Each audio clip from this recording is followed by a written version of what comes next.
Olá, boa noite. Bem-vindos ao auditório do Museu da Farmácia. Hoje comemoramos o Dia Mundial do Voluntariado e, a propósito dessa comemoração, organizamos um evento aqui no próprio auditório do museu que vai dar voz a este conjunto de voluntários de diversas organizações que têm um papel extremamente importante na nossa comunidade, na nossa sociedade civil.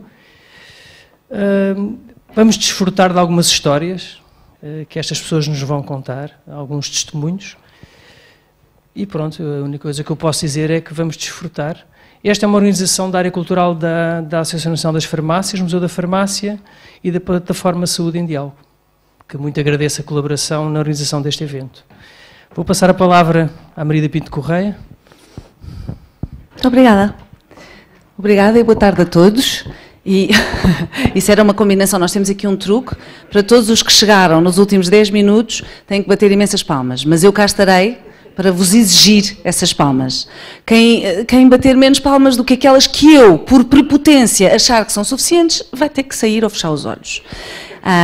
Fechar os olhos é uma pena porque as pessoas que aqui vêm hoje falar são todas, para além de muito bonitas e, portanto, valerem a pena ser vistas, são também extraordinárias e têm imenso para partilhar.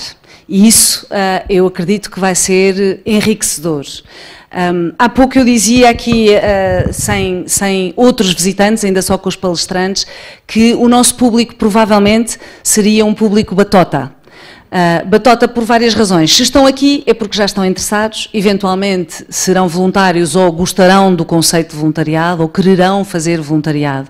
Não são pessoas que nós arrancamos no meio da rua em negação e que estão aqui a levar com o nosso preaching para serem qualquer coisa de diferente.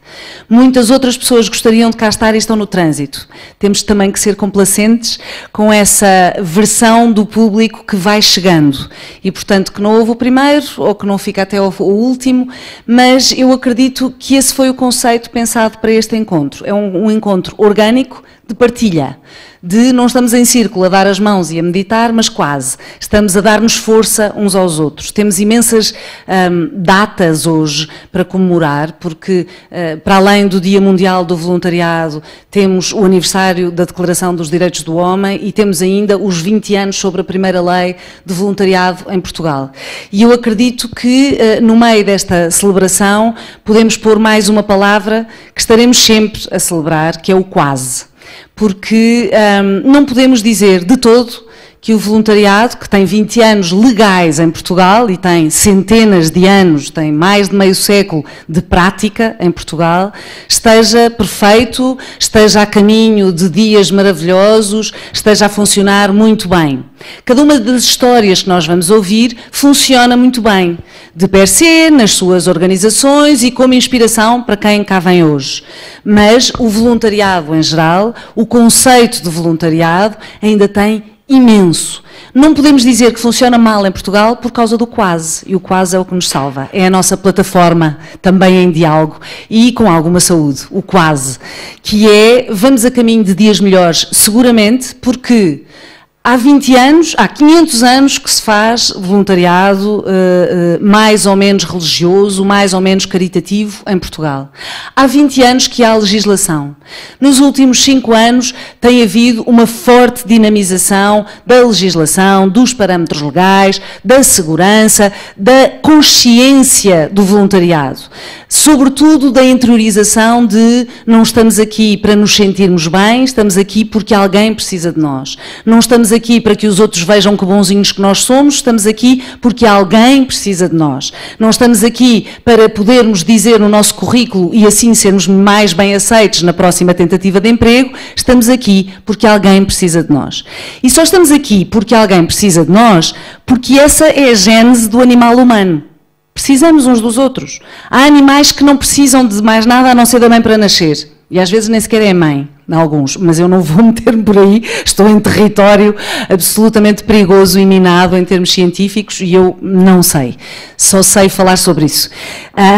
Mas é verdade que todos sabemos que o animal humano é gregário. E se vocês pensarem, mesmo o ermita, mais ermita, aquelas pessoas maravilhosas que nós vemos depois muito bem caricaturadas nos desenhos animados sobretudo, que são os senhores que cruzam as pernas e levitam, e que vivem para lá do botão em felicidade profunda, e que meditam e meditam e meditam, e vivem em isolamento e alimentam-se da luz, essas pessoas existem porque o resto da comunidade lhes permite que existam. Portanto, elas não existem isoladas. Essas pessoas existem porque voluntariamente o resto da comunidade decreta, ok, nós temos aqui um papel e elas têm ali aquele outro papel. Para que nós estejamos aqui hoje, alguém está a plantar batatas para nós podermos fazer sopa daquela que engorda amanhã, não é? Porque senão era chuchus ou assim, uma coisa dessas mais saudável. E esta noção de que precisamos todos uns dos outros, e depois alguns de nós temos mais consciência disso ou menos, alguns de nós temos mais capacidade de ajudar ou menos, alguns de nós ao longo da vida vamos nos organizando mais para isso ou menos, é extraordinária porque faz de nós aquela outra coisa que caracteriza o animal humano, que é, somos absolutamente diferentes uns dos outros. Se vocês estiverem na savana, no meio de uma manada de zebras, zebras é bom porque a gente nunca percebe se é o branco que está no preto ou o preto que está no branco, mas quando uma se vira ao contrário, também fica confuso. Estamos no meio de uma manada de zebras e começam um fogo a algures, as zebras fogem todas na mesma direção. E perante o perigo, os animais fugirão sempre em direção ao sol, mesmo que seja meia-noite. E sabem todos o que fazer com o seu instinto. Nós pusemos razão na coisa, estragámos isto tudo. E, portanto, se houvesse agora aqui um alarme de segurança, um alarme qualquer, começasse a tocar uma sirene, cada um de nós ia reagir de forma diferente do outro. E estamos aqui, uma centena de pessoas, e todos íamos reagir de forma diferente. E uns iam ficar super calmos, à espera de ordens. Outros iam ficar elétricos a dar ordens. Outros iam ficar frenéticos a fugir, outros a atropelar, outros a ajudar. Por favor, deixa-me levar toda a gente ao colo antes de sair eu. Todos íamos ter uma reação diferente. Essa é a coisa extraordinária de ser humano. E por isso resolvemos que podíamos ser voluntários com lei, com pensamento, com conversas sobre isto. Porque não está escrito em lado nenhum como é que deve ser, a não ser na lei, claro. Mas a lei foi feita porque havia uma necessidade imperiosa dela. Porque a tradição cristã já nos tinha trazido uma espécie de voluntariado. E depois o hábito das pessoas nas zonas mais rurais ou nas zonas mais comunitárias para nos podermos ajudar uns aos outros. E se estamos a celebrar os direitos humanos, temos que pensar nesta perspectiva, que é, cada um de nós tem de facto um dever e alguns direitos, mas tem o dever de olhar pelos outros porque vivemos em comunidade, porque somos um animal e gregário e porque somos absolutamente imprevisíveis. Por isso, eu não parece, mas eu não sou uma das oradoras desta noite. Peço desculpa, ponho o microfone na mão e é um perigo. O que vamos ouvir hoje são 9 bons exemplos de pessoas que são francamente diferentes das outras, como todos os outros que aqui estamos, e que têm histórias para contar do que é que as levou ao voluntariado ou do que é que o voluntariado operou nelas, ou como é que lá chegaram ou como é que lá ficaram, ou como é que o instituíram. E por isso vamos passar a esta novidade que é ouvi-las, infelizmente com tempo contado, só porque todos nós também temos coisas diferentes para fazer a seguir e vamos chegando aos bocadinhos e saindo aos bocadinhos, mas estamos juntos. E estamos juntos por uma causa que é de facto nobre e deveria, nem sempre é, mas deveria ser de facto missionária. Quando eu me voluntario, quando eu vou ser voluntário de alguma coisa, alguém conta comigo. A partir do momento em que eu sou investido dessa responsabilidade, eu não posso falhar. E é mais fácil nós assumirmos eu não vou conseguir, portanto é melhor não contarem comigo, do que dizerem eu vou, eu quero, porque eu acho que devo e depois não conseguir. Fiz durante muitos anos de formação a voluntários e sempre lhes dizia e usava esta imagem, que é, nós não temos uma ligação direta entre o coração e o estômago. Querer não quer dizer conseguir. Eu não tenho essa ligação e, portanto, eu posso ir fazer uma experiência de observação de voluntariado e perceber, eu não vou aguentar isto. Isto é horrível, eu não aguento. Não aguento pelo que quer que seja. Não aguento porque é noite e frio e eu tenho frio e tenho medo. Não aguento porque não aguento ver os outros sofrer. Não aguento porque não tenho paciência. Qualquer razão. Não aguento porque neste momento na minha vida eu não estou em condições. É muito mais honesto nós dizermos isto e dizermos francamente, neste momento não contem comigo, do que alistarmos-nos para voluntários e depois deixarmos outros pendurados à nossa espera, porque somos todos, não queremos ser o grão na engrenagem, somos o dente da engrenagem, que não pode falhar.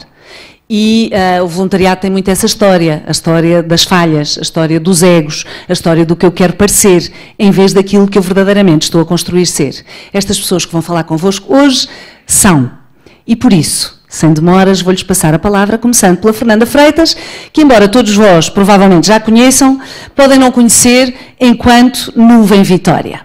Não vamos acabar a história, vamos começar. Fernanda, anda para aqui para o pé de mim. A Fernanda vai contar-vos qualquer coisa dela própria, que faz a diferença, não só por ter sido coordenadora europeia do nosso ano europeu do voluntariado, mas também por, depois de ter querido, depois de ter conseguido, depois de ter experimentado e testado, criou o seu próprio projeto de voluntariado, chamado Nuvem Vitória. Fernanda Freitas. Obrigada, Margarida. É sempre um prazer ouvir-te. E quando a Margarida diz que deu formação há muitos anos, eu estar aqui hoje é por culpa dela. Porque um dia, ainda na Fundação do Gil, num dos aniversários da Fundação do Gil, em tom de brincadeira, estavam uns miúdos a brincar num canto e eu comecei a contar uma história. E a Margarida olhou para mim e disse qualquer coisa do género: tu devias fazer isto todas as semanas nos hospitais. E eu tenho esta mania de dizer: por que não? E pronto, fizemos formação, fiz uma formação intensíssima, algo que agora está a ser refletido na nuvem. Eu costumo brincar e dizer que a Vitória é neta do Gil. Porquê? O que é a associação, para começar? A Associação Nuvem Vitória é uma associação de voluntários e todas as noites vamos às pediatrias ler histórias de embalar para as crianças que estão internadas. Às crianças, aos cuidadores, normalmente pais, mães, avós, às vezes aos enfermeiros, aos médicos que se juntam a nós, e é só isto que fazemos todas as noites. Parece fácil. É, basta querer. E é curioso porque ontem demos uma formação e as pessoas acham sempre que o mais importante é o contar a história. Não, o mais importante é perceber o que é isto de ser voluntário. É ter compromisso, é ter bom senso, é não faltar. É preencher a escala, é preencher a grelha, é aquele lado menos sexy do voluntariado. Porque eu tenho a certeza que todas as pessoas que são voluntárias, estejam aqui ou em qualquer outro sítio hoje, vão dizer: ser voluntário é incrível, é dar o meu tempo aos outros, é a partilha, é um bocadinho egoísmo, é aquelas, não é? É o salário emocional e é tudo aquilo que nós precisamos para viver em sociedade, retribuir, etc. E ninguém vai dizer que é uma chatice preencher as grelhas, é uma chatice preencher os relatórios, porque também há esse lado. Ser voluntário não é só o lado sexy e fofinho. E é isso que as pessoas também têm de entender. Portanto, eu vou começar pelo contrário, que é não contar a história do lado fofo. Não, mas obviamente, como contadora de histórias que sou e voluntária, também quero contar-vos um bocadinho a história de como é que chegamos até à nuvem. Eu, de facto, já era voluntária na Fundação do Gil e quando, isto já lá vão, eu diria quase o século passado, mas há uma altura na minha vida em que deixo de ter o horário disponível que os hospitais nos pediam para fazer voluntariado, ou seja, ou de manhã ou à tarde. E o que é que nos sobra? À noite. E, portanto, não havia nenhum projeto de voluntariado hospitalar em ambiente pediátrico que funcionasse à noite. E, portanto, foi partir pedra. Os primeiros meses da associação foram literalmente bater à porta, portanto, e isto é ao meu lado, não só de presidente, mas também de voluntária da nuvem, portanto, andar a bater à porta dos hospitais e pedir só para nos darem autorização para fazermos um projeto piloto, porque podia ser só uma boa ideia e não funcionar. Se calhar funcionava muito bem de manhã, como nós íamos em grupo na Fundação do Gil, ou à tarde, como acontece com os músicos, a música nos hospitais, com os Doutor Palhaço, a Operação do Giz Vermelho, etc. E se calhar à noite era boa ideia, mas em casa, no conforto do lar, com os nossos filhos saudáveis. Mas o que é certo é que tanto batemos à porta, que nos abriram uma janelazinha e nós aproveitamos. E fomos fazer o projeto piloto e assim começou. Durante 6 meses validamos todos os conceitos e durante 6 meses fomos todos os dias, todas as noites, de segunda a sexta-feira, a ler histórias. Os médicos deram-nos ajuda, os enfermeiros, etc, etc. Validamos E começamos. Começamos da melhor maneira. O Presidente Marcelo fez o favor de ser voluntário connosco nessa noite, na noite do Dia Mundial do Sono, 16 de março. E foi aí que literalmente começou a história. Neste ano e meio de trabalho, estamos neste momento em 4 hospitais, temos 300 voluntários. Estamos em Lisboa, no Porto, Vila Franca, Alcoitão, e agora candidatamos ao Portugal 2020 e vamos abranger mais 3 hospitais e com um apoio por parte da responsabilidade social de um grande supermercado, que é amarelo, com letras azuis, vamos angariar fundos para abrir mais 10 hospitais. Portanto, se gostarem muito de bolo rei, comprem. O que é certo é que no meio destas noites todas, estamos a falar, são mais de 9.000 horas já de voluntariado e são mais de 15.000 histórias contadas à cabeceira. Há histórias mais fofinhas, como as mães e os pais que nos ouvem porque estão internados com os filhos e ao fim de um dia ainda ficam assim a olhar para nós, tipo, quem são estes 2 estranhos que vão entrar no meu quarto para ler histórias? E ouvem-nos e percebem que durante aqueles minutos que lá estamos saem daquelas 4 paredes e transportam-se para um mundo um bocadinho diferente, melhor de preferência. E depois, passados uns meses, recebemos um mail a dizer: olá, eu sou a mãe de... Vocês leram histórias durante 15 dias para o meu filho e eu agora também quero ser nuvem. Está sempre a acontecer. Depois é claro que também há histórias que nos marcam porque há meninos em alguns hospitais que estão lá há muito, muito tempo e nós começamos a saber quem é que eles são, apesar das duplas variarem sempre e tentarmos sempre mudarmos os pisos onde estamos, para não, apesar de ser empático, não temos que criar um laço emocional de maneira a que nos deixe totalmente derriados, não é? E às vezes acontece, não é? Nós, a Vila Franca é um hospital bastante pequeno, portanto já tínhamos lá uma mascote, uma pessoa que nós visitávamos sempre, que toda a gente adorava e que ia fazer anos e que afinal não fez. E foi, não é? Temos que ter esta estrutura também, esta bagagem emocional para lidar com as perdas, com o luto. Uma das partes da nossa formação também passa por aí. Mas no meio de tudo isto, obviamente, o que conta é aquilo que nós contamos. E não há uma noite em que as histórias não façam a diferença na vida de alguém. Porque não há ninguém que não goste de contar uma boa história, não há ninguém que não goste de ouvir uma boa história e, sobretudo, não há ninguém que não goste de dormir bem. Portanto, estamos mesmo empenhados, não só em transformar aquelas noites menos bem passadas em noites um bocadinho mais fofas, é o chamado céu nublado, mas magicamente. Portanto, transformar esse período num período mais interessante, se é que é possível tornar o período em hospital interessante. Mas temos conseguido. Estamos agora a fazer uma avaliação de impacto com a Universidade Católica e os primeiros números nós notamos que temos conseguido, que fazemos um bocadinho a diferença em prol da saúde das pessoas. Portanto, hoje vim mesmo aqui partilhar a história da nuvem, que é muito mais interessante do que a minha.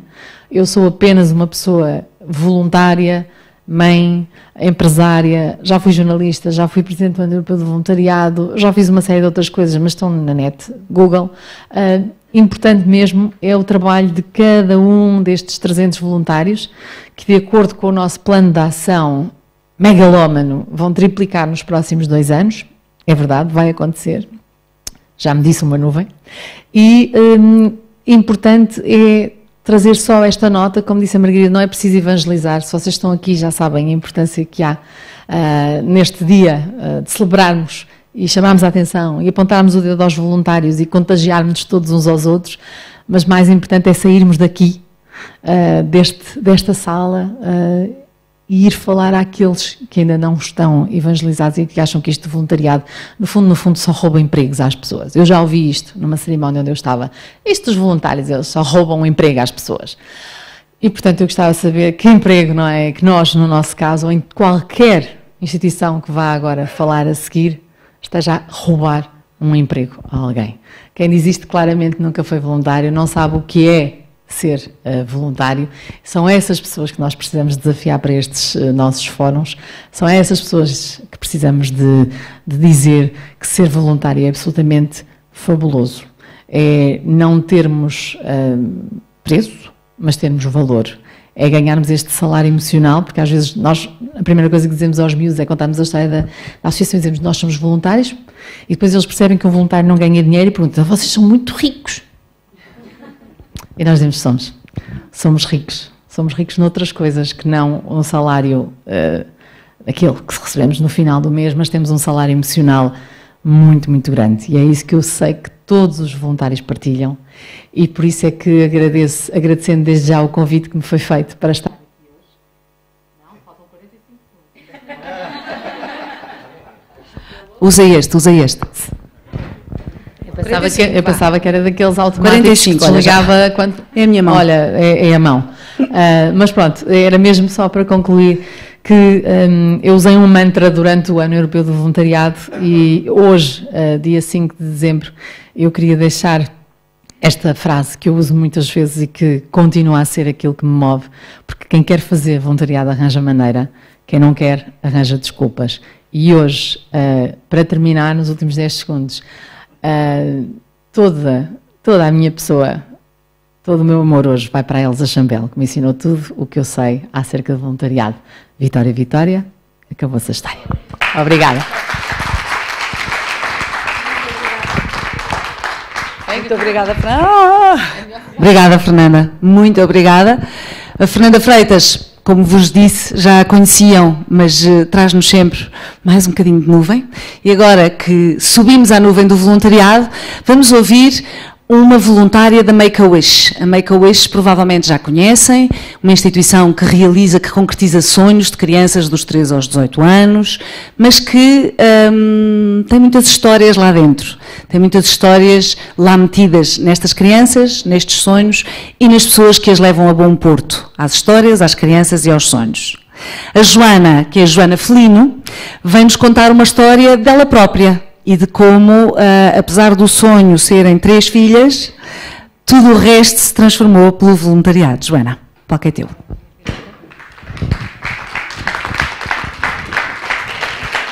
Obrigada.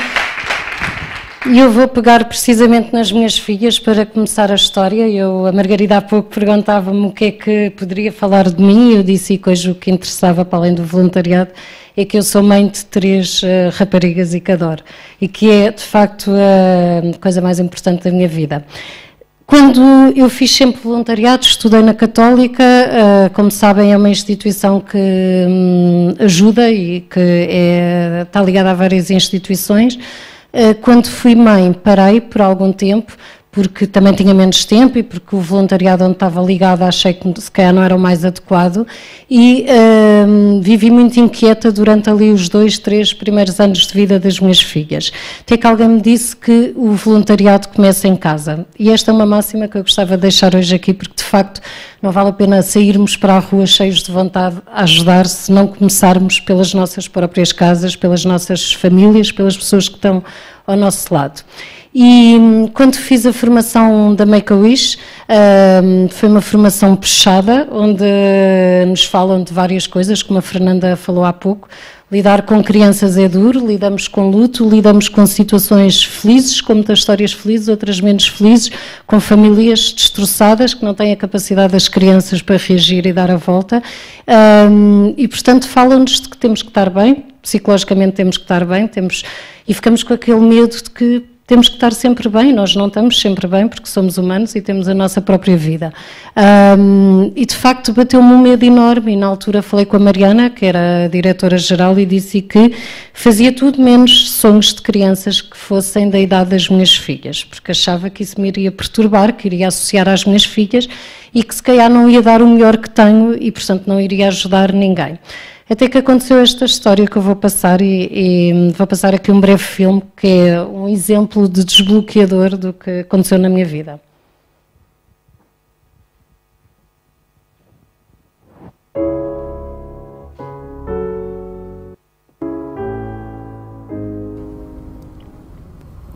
Quando aceitei o desafio do voluntariado da Galp, tinha ficado para trás um processo de mudança pessoal que me obrigava também a uma adaptação a esta organização tão estruturada e altamente formal. Faltava uma peça de ligação entre mim e o mundo que a minha empresa representava. e ainda a viver as inseguranças e os medos sobre como lidar com o desconhecido, parte para este conto de fadas que é a Fundação Realizar um Desejo, com toda a determinação de devolver os sonhos a quem precocemente quase deixou de acreditar. Entro no IPO para mais uma visita à minha menina. E enquanto aguardo a consulta que vai levar a mais um internamento, observo a sala de espera onde aguardam mais vidas em suspenso. Vejo uma mãe que chora, compulsivamente, junto de uma assistente social, ainda incrédula com a má notícia, exaltando um monólogo sufocante, enquanto o seu filho brincava indiferente ao contexto. As crianças ainda têm a capacidade de se focar no essencial. E do outro lado da sala, ouço o desespero vindo de outra mãe que grita Matilde, nome que me soa tão familiar e tão próximo. E sorrio ao ver a pequena Matilde, e em como me apetecia dizer e que também tinha uma lá em casa, assim de sorriso fácil, mas personalidade forte. O desespero desta mãe não era da dor da doença precoce, mas da birra própria da pequenez da idade de quem não quer apenas uma sopa. Pobre Matilde, tinha agora um caminho pela frente repleto de pratos de sopa, de tachos, de panelas de pressão. E era precisão, e o ponto certo para lidar com toda esta incerteza. E foi aqui que os medos se dissiparam, perante toda esta normalidade. Num contexto adverso, onde os outros viam dor, eu via esperança. E onde os outros viam sofrimento, eu via carinho. Onde os outros não viam saída, eu via a luz de um longo caminho. E via crianças, e via sorrisos, e via paz. Curiosamente, muita paz. A mesma paz que me devolve força e coragem a mim, que também sou mãe. E nesse momento, compreendi que não ia visitar doentes, ia estar com crianças. Percebi o meu papel. O voluntariado ajudou-me a arrumar as caixas, a criar prioridades e a organizar, mas desta vez o que é mesmo relevante. Ouvir mais e a falar no momento certo, a estar disponível para os outros, a dar sem esperar nada em troca, a aceitar os desafios, a agradecer. Tudo isso enriquece-nos, torna-nos mais ativos, criativos, maiores também no meu trabalho. E foi com esta Matilde que eu aprendi que, afinal, eu ia visitar crianças e a devolver-lhes alguma alegria e a ajudá-las a concretizar os sonhos que são tão bons e que nós, infelizmente, tantas vezes perdemos. E que não interessava se ela tinha a idade da minha filha, se tinha o mesmo nome, éramos todos iguais e era isso que era relevante. E, de facto, são estas crianças que nos ajudam a perceber que o sucesso que elas têm, muitas vezes até face aos adultos, vem precisamente dessa força interior de conseguirem dar a volta. Eu tenho várias histórias para contar. Vou contar aqui outra história que eu acho que também me marcou profundamente. Eu acho que todos os sonhos, eu sou muito apaixonada por aquilo que faço e todos os sonhos nos marcam de alguma forma, ou porque nos marca a criança, ou porque nos marca a mãe ou a família, há sempre qualquer coisa que faz a diferença. E no dia 1 de agosto, também um dos primeiros sonhos que eu acompanhei foi ter com uma criança que tinha 17 anos na altura, e por ter 17 anos, embora fosse uma criança, não podia ficar internada na aula das crianças e tinha que estar na aula dos adultos. O sonho dela, ela jogava futebol, esta miúda, e o sonho dela era conhecer o Pablo Aimar, do jogador do Benfica, e que eu não conhecia, tive que ir pesquisar para perceber quem era, e tínhamos marcado então no centro de estágios do Benfica nesse fim de semana de 1 de agosto. De repente, Laiane foi internada novamente, teve um volte-face, estas coisas acontecem. Nós informámos o Benfica de que ela não poderia deslocar-se ao centro de estágios e o Pablo Aimar disponibilizou-se a ir visitar a criança a seguir ao jogo. Num sábado, depois partiria de férias também com a sua família, tal como eu partia. Eu fui. Na altura eu tive imensas amigdalites, que era um problema crónico que eu tinha, e estava proibida, entre aspas, pela minha médica de ir ao IPO, porque eu tinha uma resistência a uma bactéria, portanto eu não podia ir para o IPO, e fui. No dia a seguir viajava com a minha família, com amigos, e contra todos, me diziam que não devia ir e que era um bocadinho inconsciente da minha parte, mas o que é facto é que eu fui. Porque achei que devia ir, porque eu tinha a sorte de no dia a seguir viajar com a minha família de férias, enquanto aquela criança estava ali prisionada, que era como eu me sentia quando entrei ali no IPO no dia 1 de agosto, como calculam Lisboa deserta, e era o pouco que eu podia fazer para proporcionar alguma felicidade. Entrei com o Pablo Aimar, uma excitação total, eu que nem o conhecia, e entretanto ela, feliz da vida, estava com 2 rapazes, um bocadinho mais velhos, no internamento, um deles do Porto, o outro do Sporting, e realmente o futebol uniu ali a presença do Pablo Aimar, a simpatia dele uniu aqueles 3 elementos de clubes diferentes, e foi tão interessante ver como é que realmente existe uma cumplicidade, existe esta amizade que nos une, que de repente somos efetivamente todos iguais, e às vezes este tempo que damos, este momento, por mais pequeno que seja, faz toda a diferença. Une, de facto, todas as pessoas. E eu no dia a seguir fui de férias e correu tudo lindamente e não iria bem se não tivesse feito, se não tivesse ido visitar esta criança que teve mais não sei quantas recaídas, felizmente hoje está bem. E como esta história, existem muitas outras histórias e, de facto, os sonhos que realizamos na Make-A-Wish têm um efeito transformador. E esse efeito transformador é físico e é psicológico. Existem vários estudos que, de facto, todas estas presenças, seja a contar histórias, seja com o nosso tempo, com a nossa disponibilidade, com o nosso amor, porque tudo isto é feito de forma genuína, e quando é feito de forma genuína ganha uma dimensão enorme. Eu tenho uma grande devoção pela Madre Teresa de Calcutá, e houve uma vez um jornalista que lhe perguntou como é que você consegue dar o banho a leprosos, e ela perguntou, e você conseguia por 1 milhão de euros? E ele disse, não, você não conseguia, nem eu conseguia, mas por amor eu consigo tudo. E de facto, por amor nós conseguimos coisas espetaculares.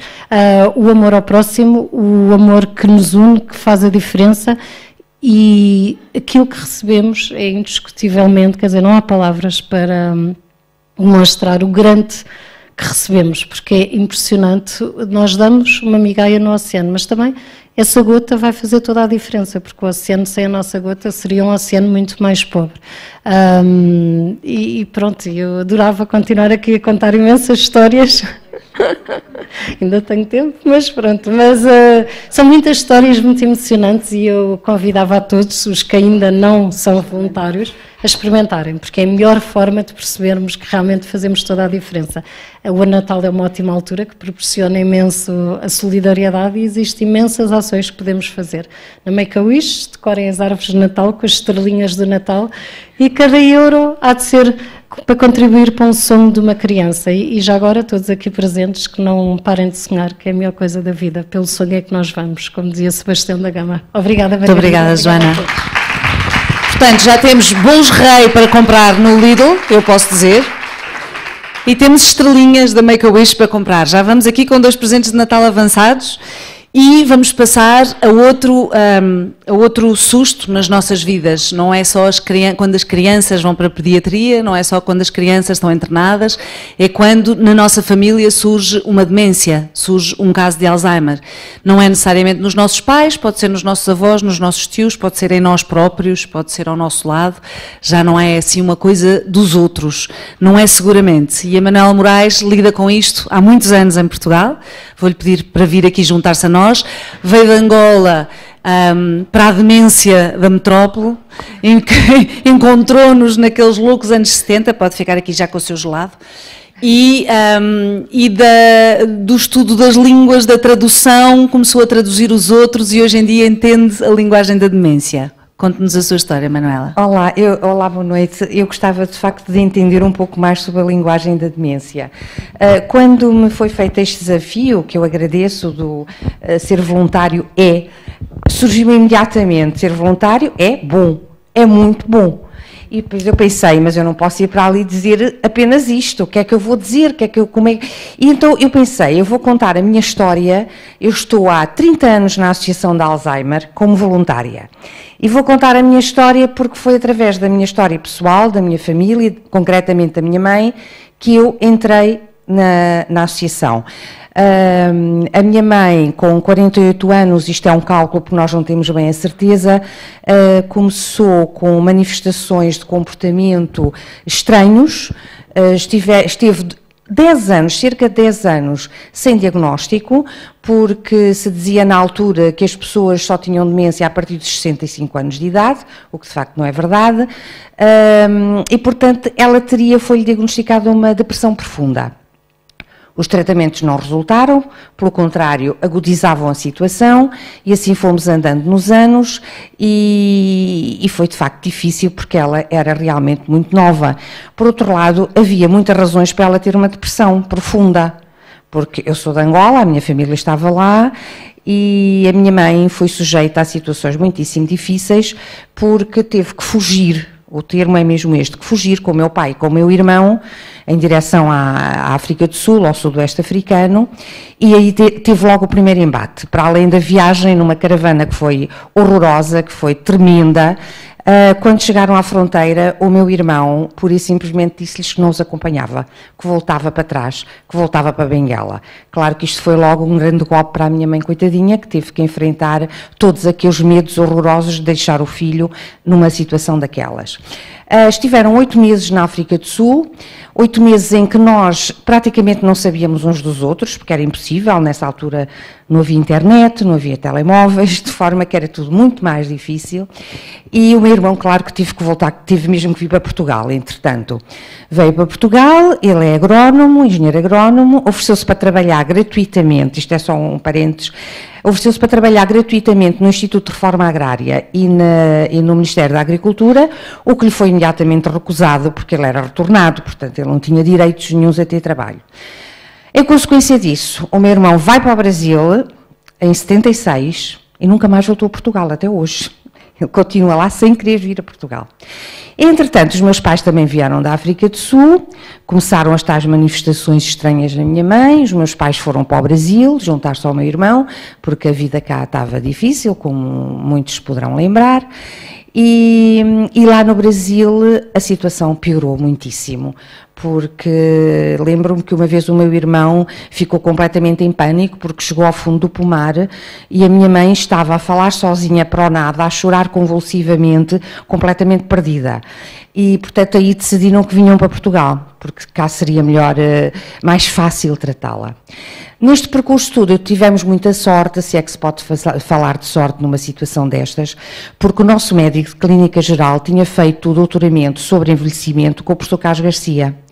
E esse médico, também era meu amigo, não teve coragem de me dizer de que doença a minha mãe poderia padecer.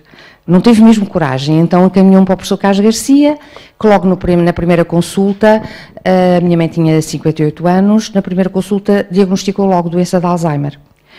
Eu fiquei perplexa porque nunca tinha ouvido tal palavra e depois vim a perceber que ninguém neste país, nem mesmo os profissionais de saúde, sabiam o que era a doença de Alzheimer. Por aquilo que eu disse há pouco, demência só acontecia às pessoas depois de 65 anos de idade. Explicaram-me o que era a doença e o mundo desabou em cima de mim. Eu tinha 40 anos, tinha 2 filhas, uma já estava divorciada, também uma consequência da descolonização, e tinha uma filha adolescente, outra pré-adolescente, tinha um emprego, na tal tradução, num organismo que era muitíssimo exigente, que era na Interpol, e de repente vi-me perante uma situação destas sem saber o que fazer. Curiosamente, logo na primeira consulta, o professor Carlos Garcia disse-me, olha, sabe, acabei de criar uma associação que visa ajudar as pessoas, não tanto os doentes em si. Hoje não se quer falar, a tendência é não se falar em doentes de Alzheimer, pessoas com demência ou pessoas com Alzheimer. Há assim estas particularidades que eu não entendo muito bem, mas pronto, naquela altura falava-se em doentes. E tinha acabado de criar essa associação para ajudar, nomeadamente, as famílias desses doentes, porque o diagnóstico era feito muito tardiamente, as pessoas já estavam numa fase avançada da demência e, portanto, a associação serviria precisamente para ajudar as famílias. O professor Carlos Garcia lançou-me um desafio e eu aceitei imediatamente e devo-vos dizer que foi a minha tábua de salvação durante aquele percurso todo, que durou mais 12 anos. De situações terríveis que nem vale a pena estar a lembrar e a contar, foi de facto muito complicado, e eu dediquei-me de corpo e alma no meio das minhas traduções, no meio das filhas. Tive sorte que os meus sogros ajudaram-me imenso a dar-me suporte para eu poder desenvolver o meu trabalho como voluntária. E com aquilo que nós pretendíamos com a associação, ajudou-me imensíssimo. Eu não tenho palavras para explicar o que eu sentia quando eu podia ajudar outras pessoas que estavam na mesma situação que eu. Ou se calhar até muito mais perdidas, porque entretanto comecei a informar-me, comecei a perceber o que era a doença e então começámos uma luta para informarmos a população, para alertarmos para esta doença e enfim, podermos levar todo o apoio, toda a ajuda que as pessoas precisam. Eu julgo que em qualquer situação destas, as pessoas precisam de muita ajuda. Há pouco já ouvimos aqui dois testemunhos de facto importantes, da Fernanda e desculpe-me, esqueci, da Joana. Eu costumo dizer uma coisa que se calhar vou chocar muita gente, mas que é a grande realidade. Com crianças, nós somos todos muito mais sensíveis e há muito mais voluntários que queiram ajudar crianças. Com os mais velhos, porque efetivamente a minha mãe foi um caso que não é muito comum, de facto a demência vai atingindo as pessoas consoante vão sendo mais velhas. Com os mais velhos é muito mais difícil. Porque, não sei, as pessoas, mesmo nas próprias famílias, tenho conhecido casos terríveis de famílias que se dividem, que não querem entender o que se passa com o seu pai, com a sua mãe, com a sua irmã, irmãos que se zangam para a vida. É muito complicado. Com as pessoas mais velhas é sempre muito complicado. Nós temos tido na Associação de Alzheimer excelentes exemplos de pessoas voluntárias que nos têm ajudado, mas precisávamos de muito mais. Nomeadamente para aquela parte a que eu me dedico agora mais, que é para fazer os serviços funcionarem. E efetivamente nós não conseguimos. Eu devo dizer, eu a partir também na altura fui sempre fazendo parte das direções e a penúltima direção que a associação teve, nós tivemos 2 anos, praticamente 2 anos, a tentar arranjar pessoas que nos substituíssem. Porque ninguém queria, ninguém aceitava. E o presidente era na altura uma pessoa que é como eu, o dinossauro da associação, que está lá também desde o princípio, embora seja um jovem ao pé de mim, ele tem 62 anos, e ele dizia, eu não aguento mais, porque isto é terrível, porque efetivamente é terrível. E as pessoas que estão aqui e que estejam a trabalhar com as IPSS sabem que nós estamos a passar por uma situação muito, muito dura. E não sei... Os senhores governantes, tenho 1 minuto e meio, os senhores governantes dizem, inclusivamente o próprio Presidente da República, de quem eu gosto muito, conheci-o lá dos tempos da faculdade, etc., dizem que nós temos um papel extremamente importante na sociedade e que se não fossem as IPSS, não que é que seria desta sociedade. O que é certo é que depois cada vez nos tiram mais coisas. Ainda hoje recebemos uma informação que vamos ter que devolver ao INR, ao Instituto Nacional de Reabilitação, para uns 6 ou 7 mil euros. Portanto, isto é de facto difícil. Quero recordar que em 2001, que foi considerado o Ano Internacional do Voluntariado, a plataforma fez uma conferência em que nós, a Associação de Alzheimer, também fez uma pequena comunicação. Eu tinha ali, retirei alguns pontos que eram importantes, mas de facto não dá tempo. Que é curioso, já passaram 17 anos e os problemas continuam a ser os mesmos. E não vemos, de facto, um fim à vista para esses problemas e para podermos continuar a ser voluntários, porque nestas instituições os corpos dirigentes são sempre voluntários. E, olha, é tudo o que eu tenho para dizer, espero que ter ajudado e apelo a que, junto às vossas famílias, eu não tenho sido muito... Isto é terrível, Miguel, que coisa dura. Eu não tenho sido muito bem sucedida, confesso, mas o que eu posso dizer, eu tenho 70 anos, quase 71, e devo dizer que tem sido muito importante na minha vida eu ser voluntária. Muito, muito importante. Portanto, entusiasmem-se. Muito obrigada, Manuela. Uma boa salva de palmas para a Manuela. Mudamos de geração. E fazemos um caminho entre Foscoa e Salvaterra de Magos. Temos a Ana Rita Motinho, venha para aqui, para o pé de mim. O microfone à escolha. mas este também funciona, porque eu sou mágica, eu tenho uma connection. A Ana Rita é bombeira voluntária e não é a única na família, ainda por cima, coitadinhos dos pais. E venho aqui partilhar exatamente o que leva consigo de um lado para o outro nesta caminhada e como é que é esta descoberta de não quero fazer outra coisa na vida. Ana Rita. Obrigada. Boa tarde, boa noite a todos. Para mim, ser bombeiro voluntário é, sem dúvida alguma, ser um hábito que eu tenho incorporado no meu coração, mas, acima de tudo, algo que tenho vincado em mim como um dever cívico, fazer um bem diferente em prol do cidadão, daqueles com que nos rodeamos no dia-a-dia.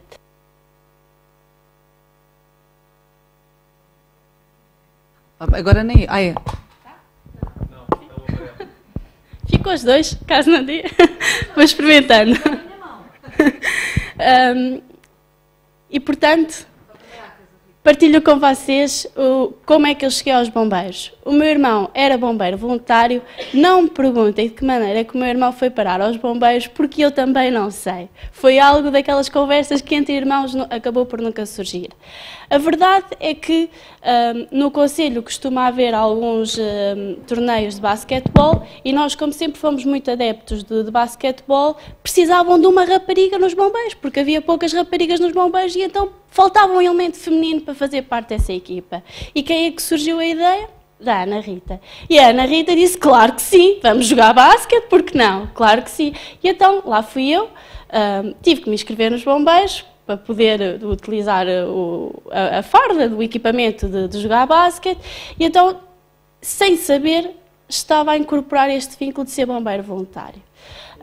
Ao início começámos com os lanches, comecei a perceber a dinâmica do que era ser bombeiro, sem dizer, não, eu inscrevo-me só, irmão, tu já sabes, eu vou me inscrever, mas eu nunca vou fazer voluntariado, não vou para o meio dos fogos. Mentira, já lá vão quase 10 anos e permaneço lá de forma afincada. E, portanto, através daquele espírito social que fui incorporando da dinâmica que existe dentro do corpo de bombeiros, por lá fiquei e agarrei-o de tal forma que hoje em dia, ainda que quase a 400 km de distância, eu vou propositadamente de fim de semana para fazer 24 horas de voluntariado, porque se não fizer o meu serviço de voluntariado, arrisco-me seriamente a no próximo ano dizer assim, tchau, este ano agora não vais fazer voluntariado porque não tens as tuas horas cumpridas. Ou seja, acaba por ser também um bocadinho de um voluntariado imposto, por termos horas para realizar, para continuarmos a fazer serviço operacional. E então foi desta forma que fui até aos bombeiros. Nos bombeiros há várias situações pelas quais todos nós passamos, toda a gente que é bombeiro ou que tem alguém próximo que é bombeiro acaba por saber, há várias situações que nos vão marcando e que nos vão moldando também e nos fazem amadurecer e crescer no percurso da nossa vida. Uma delas, talvez a primeira que me marcou de uma forma mais séria, mais vincada, foi durante um combate a um incêndio florestal, junto de uma aldeia extremamente pequenina, com uma população extremamente envelhecida e numa encosta para o rio Coa, onde estão as famosas gravuras, está bem? Quem não foi, tem que ir visitar. E então o fogo vem do lado de baixo da encosta e quase no topo da encosta está a tal aldeia. Nós somos a primeira equipa a chegar ao local. E à chegada desse local, deparamos com um caminho terra batida, que nós chamamos de rodeira, e o fogo a aproximar-se de uma forma galopante até aí. Sendo que, da outra parte da rodeira, começavam as fraldas da aldeia. Nós designamos-lhe palheiros, os sítios onde guardam os animais, onde guardam a ração dos animais, ou seja, onde está a essência e a sobrevivência daquela comunidade pequenina. E às páginas tantas, nós atarefados, puxa a mangueira para aqui, puxa a mangueira para ali, agora avança um bocadinho mais para a frente, vem um bocadinho mais para trás. Não sei como, só senti alguém a agarrar-me o braço de uma tal forma tão vincada e diz-me, de uma forma séria, sem ruído nenhum, no meio daquela confusão toda, sem ruído nenhum, por favor, não me deixe arder os animais nem a palha, é tudo o que eu tenho nesta vida. Bem, eu fiquei sem reação. Sou um ser humano, como todos, e fiquei completamente sem reação. E disse assim, de facto, se temos que fazer a diferença, é nestes momentos que temos que fazer a diferença. E então foi aí que eu comecei, de uma maneira vincada, a perceber que todos nós temos a capacidade de marcar e de fazer a diferença na vida de alguém. Podemos construir um bem diferente em prol dos outros. Podemos não ter o alcance de construir um bem maior, algo que nos transcenda um bocadinho. Mas seguramente conseguimos fazer um bem diferente em prol dos outros e melhorar os outros. E ao longo dos anos, situação após situação, acabei por perceber o seguinte: eu gosto tanto disto e é tão bom às vezes perceber que com simples gestos aliviamos tanto os outros que isso acaba por nos encher. E hoje em dia, se me perguntarem onde é que tu tens os teus momentos mais felizes, sem dúvida nenhuma que é nas minhas situações de bombeiros. Muitas das vezes trágicas, mas sem dúvida nenhuma que é naquelas situações que eu me sinto mais concretizada. Porque sinto que acabo por retirar um bocadinho da dor dos outros e eles ficam mais leves. Porque sinto que tornei alguma situação mais fácil para alguém que não sabia como a resolver. E então nós temos essa capacidade. E temos meios para o fazer. E sem dúvida nenhuma que é isto que eu quero também todos aqui hoje fiquem inspirados. Ser voluntário é algo que vem do coração, mas é algo que nós temos um dever para com os outros, facilitando essas situações. Mas há outras situações, e há muitas histórias que podemos aqui falar sobre relativamente aos bombeiros. Nós nos bombeiros temos sempre algo... somos um bocadinho marotos uns com os outros. E então há situações, não é só aqueles cenários mais trágicos que marcam os nossos dias, também temos coisas muito boas. Desde, por exemplo, amarrarmos as botas uns dos outros para quando a gente vai começar a tropeçar, atenção que ninguém se magoa, não é? Porque se agarra. Ou então, por exemplo, nas nossas luvas, há colegas que são assim um bocadinho mais marotos, que colocam assim massa consistente, que é para quando a gente colocar as luvas, é tipo vaselina, para quando a gente coloca as luvas ficamos assim com as mãos bem lubrificadas, não é? Outras vezes há coisas mais simples, como por exemplo, agrafar as mangas dos casacos, que é para quando a gente, então, mas o que é que se passa que a manga não entra? Pronto, há todo um ambiente social que se acaba por criar, de uma família que está toda ali em prol do bem dos outros. E depois temos estas histórias que carregamos connosco dia a dia. Há coisas que não se pagam, já disseram aqui, e não se pagam. E, de facto, chegamos a casa, primeiro é a situação de abrem-nos a porta para nós entrarmos na casa de desconhecidos, porque sabem que nós os vamos ajudar. E depois há algo que nós recebemos em troca, que tem a ver com coisas muito simples, como, por exemplo, em situações de saúde, porque são várias as missões que os bombeiros desenvolvem, e, por exemplo, em situações de saúde, o simples gesto de, às vezes, corrigir a postura daquela vítima ou daquele doente traz uma melhoria no estado daquela pessoa fenomenal. E só isso dá-nos uma segurança e uma empatia, um laço que se cria com quem está a cuidar daquela pessoa, que paga tudo os riscos que nós muitas das vezes corremos. Mas, sobretudo, aquele sorriso é aquele sorriso que nós levamos para a vida e não é preciso dizerem-nos muitas palavras. É preciso, sim, que nos deem a permissão de entrar na vida delas, de contribuir da melhor forma que o podemos fazer, porque, no fundo, ainda que sejamos voluntários, do outro lado também nos exigem que sejamos profissionais a fazer aquelas missões. E, portanto, era esta história que eu queria vos contar, partilhar com vocês e dizer-vos que arrisquem a ser voluntários. Experimentem uma vez, 2 vezes, 3 vezes em ações de voluntariado, podem ser diferentes. Nem todas as ações de voluntariado, e hoje estamos a ver que há imensas formas de ser voluntário.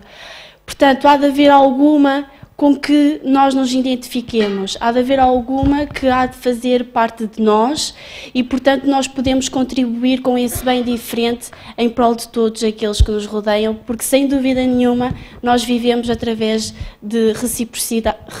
Ajudem-me. Reciprocidade. Exatamente. Estava bem à primeira, Ana Rita.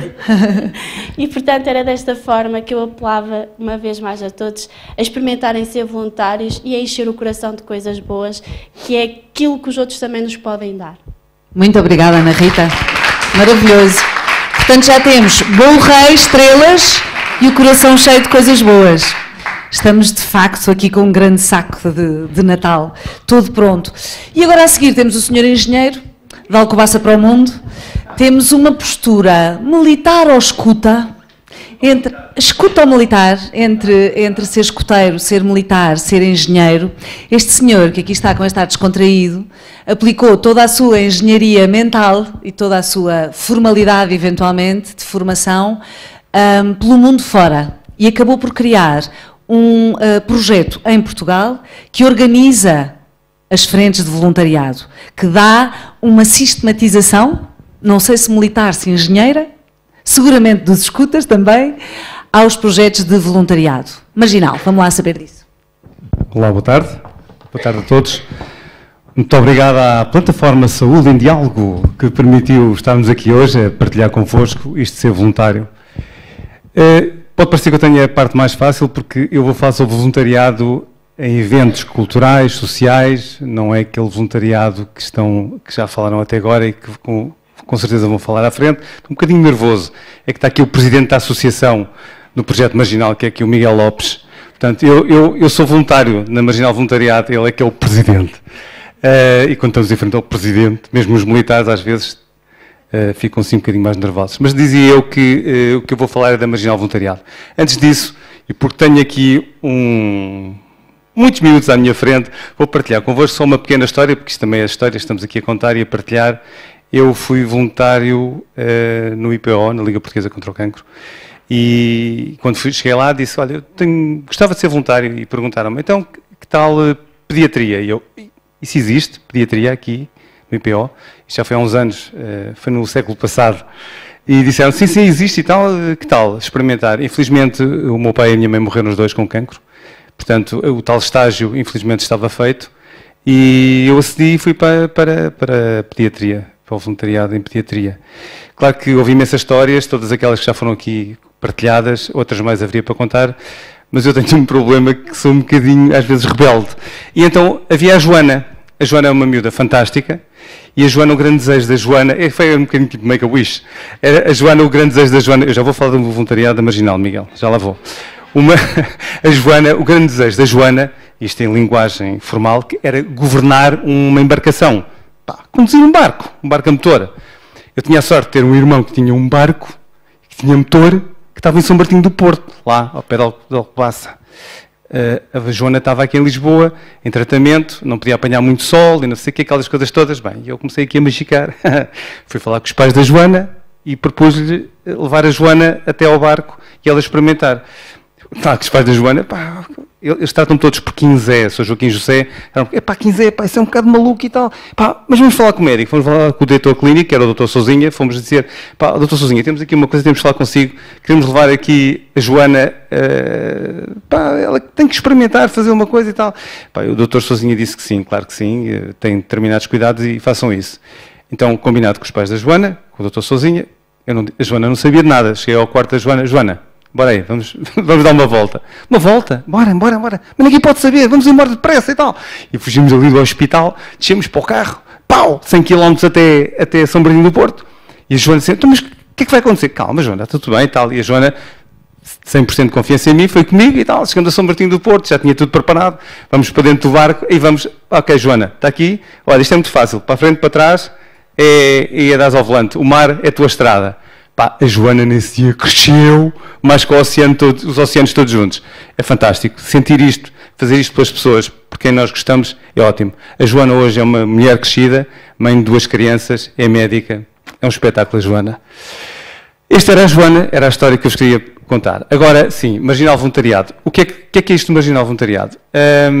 Ao contrário do outro tipo de voluntariado que se faz, esse tipo de voluntariado social, que tem uma longevidade no tempo, portanto, que é feita uma coisa regularmente, várias vezes por semana, e, enfim, depende da disponibilidade de cada um e cada um se propõe fazer. A Marginal Voluntariado faz voluntariado em eventos. Eventos, coisas pequenas, 1 dia, 2 dias, 3 dias, depende do evento. Portanto, temos o nosso presidente que faz o contacto, ou o organizador do evento faz um contacto com o Miguel, diz o que pretende fazer, diz qual é o propósito desse evento e, assim sendo, as coisas são enfim, pesadas e conversadas, vê se faz sentido ou não haver voluntariado nesse evento. Porque uma coisa que também já foi falada pela Fátima, que é a questão do voluntariado e dos empregos que se roubam, essas coisas todas. O Miguel tem uma coisa engraçada, que ele normalmente as pessoas que criticam a marginal voluntariado, normalmente são convidadas a vir desenvolver voluntariado e trabalhar, exatamente. Os voluntários trabalham, abstenham-se daquela, os voluntários desenvolvem atividade. Não, os voluntários trabalham, eu sou voluntário e trabalho, quando faço voluntariado. O salário emocional, gostei dessa, também tomei nota do salário emocional. E então, pronto, o que é que acontece? Vamos participar fazemos voluntariado nesses eventos. Pode ser de várias formas, pode ser a ajudar a encaminhar as pessoas, pode ser a dar indicações de trajeto é por aqui, é por lá, pode ser N coisas. O que acontece sempre é que tentamos, e isso é vincado ali pelo Miguel e pela organização, da Associação Cultural Projeto Marginal, isto é só marginais, a Associação Cultural Projeto Marginal, que tem esta parte da marginal voluntariado, é conversado com os organizadores dos eventos, exatamente para não haver colidir essa questão de o que é voluntariado e o que é que são as posições remuneradas, portanto, as pessoas que estão lá a trabalhar, ok? E ninguém pretende substituir ninguém. Mas, indiscutivelmente, o voluntário, porque vai com uma forma mais à vontade, se calhar consegue chegar mais depressa às pessoas e dar uma indicação, quando o segurança está lá. Está a fazer o papel dele, com o tal de segurança, não é? Está a fazer o papel dele. O voluntário consegue, olá, boa tarde, bem-vindo, ainda bem que veio aqui e tal. Então, onde é que, quer saber o quê? Onde é que fica? Olha, para ali, ou é para lá. E pronto, e isso é importante. É importante também para os jovens que nos procuram, e aqui a grande ressalva da marginal voluntariado, não há limite de idade, não há limite de idade, o que dá imenso jeito para mim, que já sou do século passado e continuo a fazer voluntariado com o marginal voluntariado, e isso é bom, porque é uma das coisas que acontece muitas vezes, as pessoas querem participar em determinadas ações de voluntariado, em determinados eventos, e não podem porque há esse limite da idade. Pronto, são questões, são imposições, enfim, já fizemos coisas com a Fundação da Juventude, participámos em coprodução com a Fundação da Juventude e havia, o pessoal só pode ir até aos 30 até aos 30, pronto, mas isto também está um bocado invertido. Quando nós somos novos, temos tempo e não temos dinheiro, não é? E depois vamos crescendo, vamos ganhando dinheirito e tal, depois chegamos a uma altura, temos dinheiro, mas não temos saúde, mas temos tempo, portanto, as coisas às vezes complicam-se. Mais coisas, na Marginal Voluntariado que eu possa partilhar convosco. É uma associação, o Projeto Marginal e o Marginal Voluntariado tem participado em diversos voluntariados, em diversos eventos, podem ser musicais, culturais,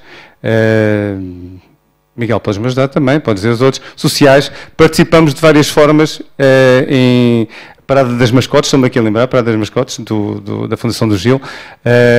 Enfim, temos várias coisas. Em termos dos voluntários, é preciso também, olha, aconteceu hoje aqui nos palestrantes também. Somos dois seres do sexo masculino, o resto é tudo sexo feminino, e acontece também muito no voluntariado. Cerca de 70% a 80% dos voluntários que normalmente surgem, que fazem companhia nas várias ações, são de facto do sexo feminino, é uma coisa que acontece.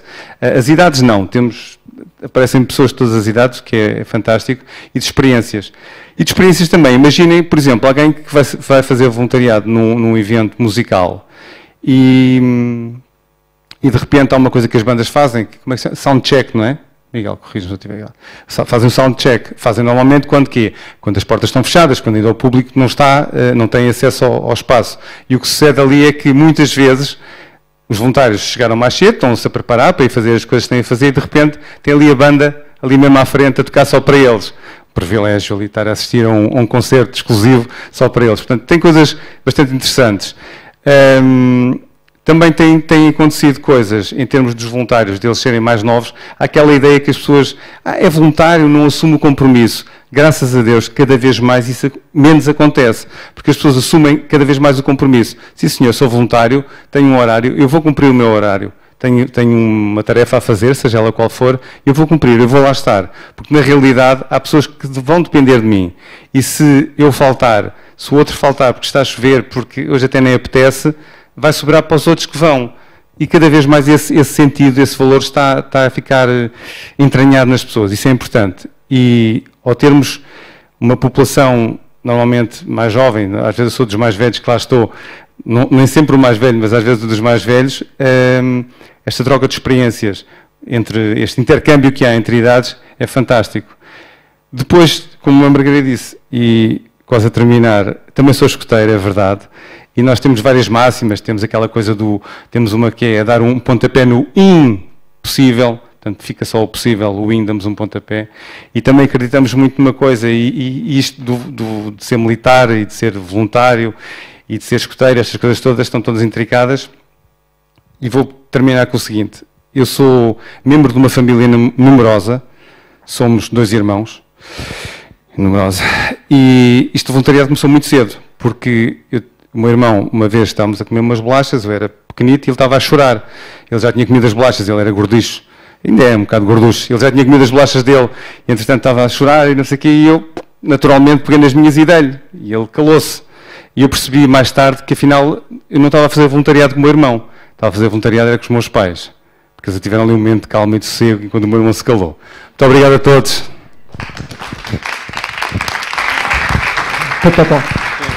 Obrigada, Joaquim. Quinzé. Obrigada, Quinzé. Bom, e nós vamos aqui ter uma espécie de encore, não é, Filomena? Porque passamos do IPO para o IPO, apesar de tudo, porque a Filomena é voluntária na Acreditar, e também já tivemos, da parte da Manuela, uma retornada angolana. Temos aqui outra, e temos muita experiência de vida para partilhar. E por isso deixo-vos, sem mais, com a Acreditar e com a Filomena. Obrigada. Boa tarde a todos, obrigado por terem vindo ouvir-nos. O meu percurso na Acreditar começou com um sonho que durou muitos anos para se concretizar, porque eu batia sempre na porta errada. Eu enviava faxes, naquela altura eram faxes que não havia e-mail, e nunca obtive de resposta da Liga para chamar-me para um possível voluntariado. Em 2008 estou a trabalhar e cai-me na caixa de e-mail um e-mail da Acreditar a pedir as cápsulas da Nespresso para as brincadeiras no hospital. E eu vejo Filipa Carvalho, coordenadora de voluntariado, e eu disse: oh meu Deus, está aqui a minha oportunidade. Enviei-lhe um e-mail e pronto, ficou enviado. Entretanto, tive paralelamente uma situação de uma grande amiga minha que lhe foi diagnosticado um cancro no cérebro, e eu disse, que era a madrinha do meu filho, e eu disse ao meu compadre, que tinha 2 filhos, disse: olha, esquece o jantar, porque o jantar sou eu que vou dar à Mena. E saía do banco, ia a correr para São Francisco Xavier, tratar da Mena. A situação era grave, muito grave, eu já estava preparada para o pior, e no dia, já tinha combinado com o meu chefe, se acontecer aquilo que se dá à espera, eu vou ficar de férias.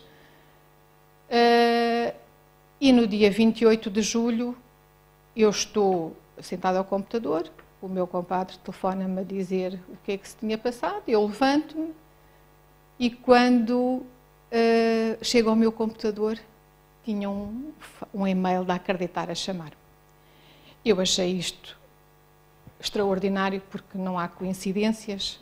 As coincidências, a vida traz-nos estas coisas muito boas.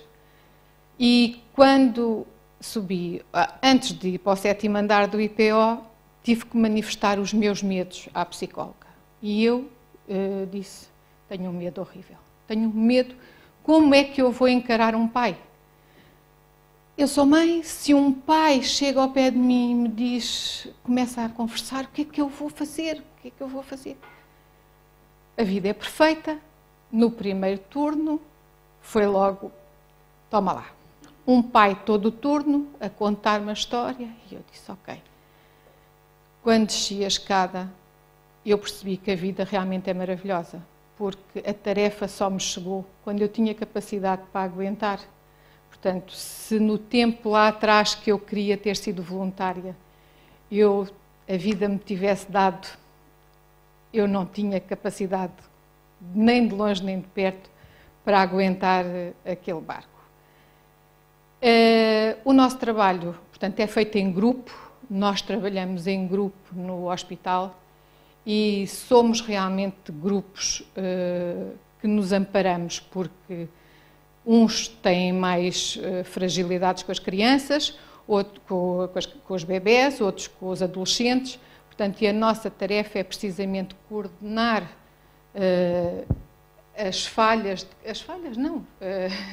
as incapacidades, porque somos humanos, e ajudarmos-nos mutuamente. Esse também é um trabalho riquíssimo, porque o único sítio que eu costumo dizer onde não se compete na vida é no voluntariado.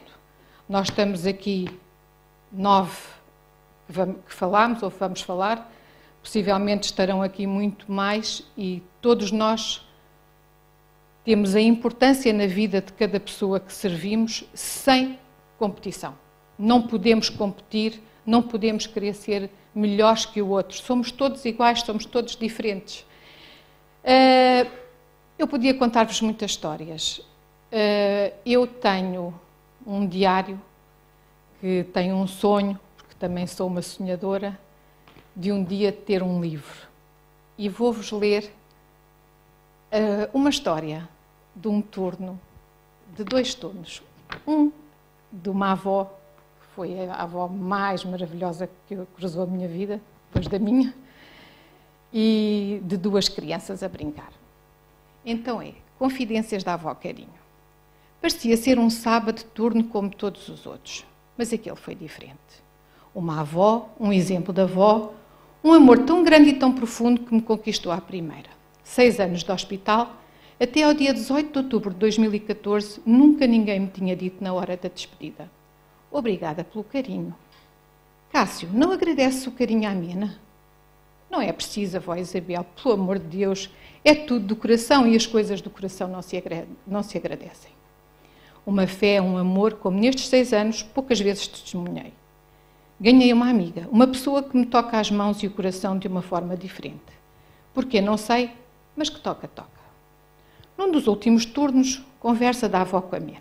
Sabe, Mena, estou preparada para tudo. Perdi há pouco tempo o meu filho com 33 anos. Ele foi envenenado lá em Luanda. Por vezes dou por mim a chorar com saudades. Eu falo muito com Deus e no outro dia perguntei-lhe: Senhor, eu sei que tu és o meu pai. Não estou zangada contigo, nem questiono porque levaste o meu filho para perto de ti. Mas ajuda-me a ter força para matar esta saudade e para suportar a doença do meu neto. Sabe, Mena, o Cássio, quando me vê chorar, diz-me: avó, estás a chorar por causa do tio? Não choras. Não és tu que me ensinas que o Senhor precisa das pessoas boas perto dele? Então, por isso ele levou o tio. Não chores mais, está bem? Mena, este menino também é especial.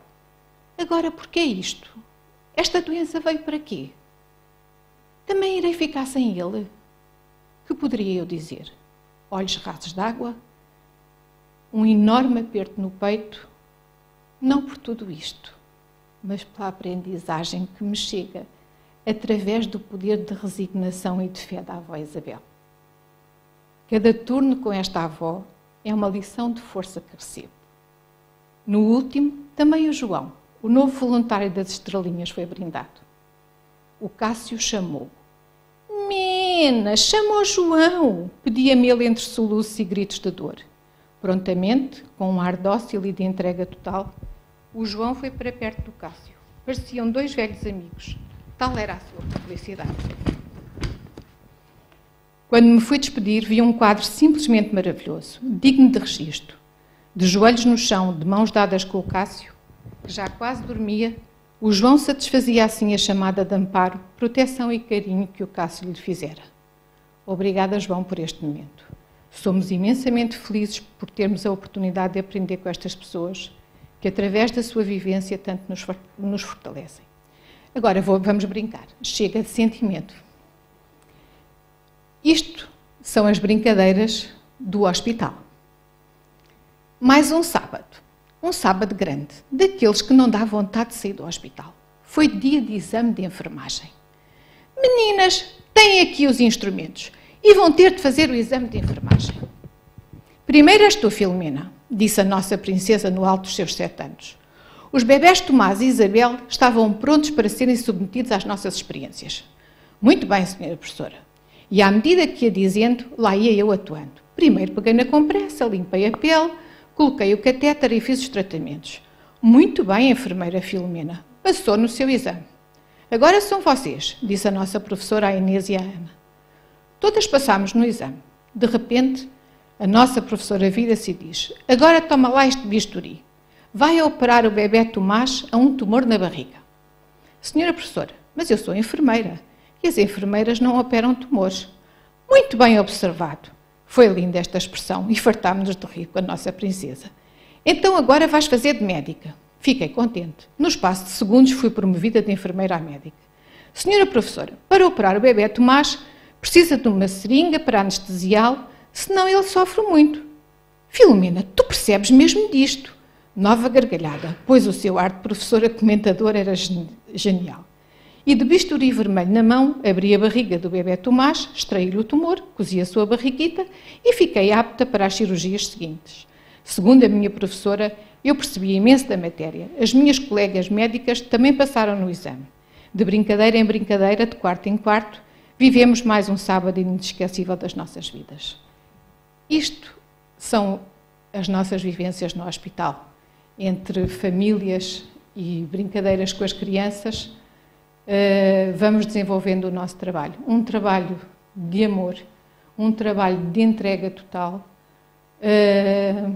Para terminar, aquilo que eu acho que é ser voluntário, é ser mimado pela vida. Eu acho que quem vive principalmente dentro de um hospital, onde o limite da vida é um desafio constante e recebe a todo o instante lições destas, é ser mimado pela vida. Obrigada. Muito obrigada, Filomena. Pode passar à Rita o microfone. Obrigada, Filomena. Ainda temos algumas histórias para ouvir. A Rita Brito Faro mudamos outra vez de geração e tem aqui um percurso, ia ser e ainda é. Ela é economista, ela percebe à brava de coisas sérias, dos senhores doutores, mas apaixonou-se, foi pelo outro lado.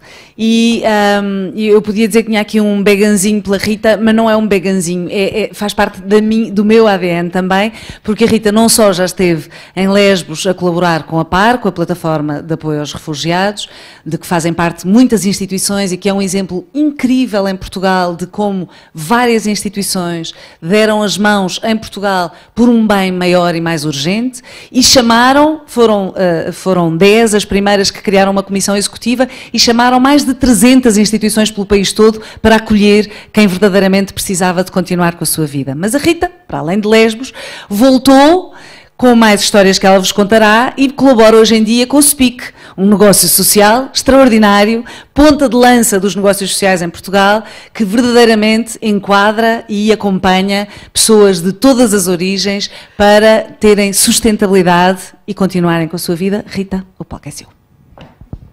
Obrigada. Eu hoje venho-vos apresentar esta ilha, a Ilha de Lesbos. Esta ilha é uma ilha grega e situa-se a cerca de 20 km da Turquia. É casa para 9.000 refugiados e se calhar alguns perguntam se continuam a chegar refugiados às ilhas gregas. Nos últimos meses têm chegado cerca de 1.000 só a esta ilha. Isto que vem aqui é um cemitério de coletes. E posso ainda dizer que a imagem não mostra a totalidade da quantidade de coletes que aqui está. Podem ver motores de barcos, vê-se ali uma mancha preta também, que são os próprios barcos de borracha, que vêm todos aqui parar. Pronto, é neste contexto que surge a missão da PAR, na Grécia, à qual eu me juntei em abril até julho deste ano. O nosso trabalho, o trabalho da PAR em Lesbos, era muito trabalho com crianças e com as famílias, portanto tínhamos atividades com crianças desde que conseguiam andar e ir até à nossa caravana para brincar connosco, fazermos desenhos. Pronto, desenvolvemos uma série de atividades, à medida também que se iam alterando à medida que a idade ia avançando. Tínhamos um grupo de jovens também, em que desenvolvemos a Academia Ubuntu, se calhar alguns conhecem. Pronto, e portanto era esta a oferta da nossa missão. Eu estudei Economia, como a Margarida estava a falar, e acho que desenvolvi uma espécie de uma patologia habitual, que é estar sempre a pensar em custos e em benefícios e será que as pessoas que lá estavam naquele momento conseguiam estar a oferecer mais, ou será que eram precisas tantas pessoas para aquilo que estávamos a oferecer. Mas uma vez disseram-me uma coisa que era que aquelas crianças, um dia mais tarde, quando se lembrarem dos dias que passaram no campo de Karatê, vão ter a certeza que foram amadas, e isso era garantido. E para mim foi suficiente, e aí descansei, porque para mim era mesmo claro o papel da PAR nesta missão, de amar aquelas crianças e de dar o exemplo também a todos os que viviam no campo, na relação que nós tínhamos com as famílias, nas visitas que fazíamos às casas, entre aspas, deles. Pronto, e portanto sinto que aí descansei. A minha motivação, no momento em que eu decidi que ia para a Grécia e ia abraçar esta missão, eu tinha a certeza absoluta que ia receber muito mais do que aquilo que ia dar, porque não era a primeira vez que começava assim uma missão de voluntariado, e tinha sido sempre assim, desta vez não ia ser diferente, e portanto era garantido. E mesmo assim fui. Acho que é mesmo importante não termos este medo de receber mais do que aquilo que damos, porque pelo menos para mim era garantido. E portanto, claro que existe sempre este problema das motivações. Será que a pessoa está a fazer voluntariado pela razão certa? A Ana Rita falava que quando começou nos bombeiros, o que ela queria era jogar basquete, e os bombeiros mudaram a vida dela. E portanto, acho que não devemos ter medo de arriscar, mesmo que não tenhamos a certeza das nossas motivações, porque no fim alguma coisa devemos trazer de bom desta experiência.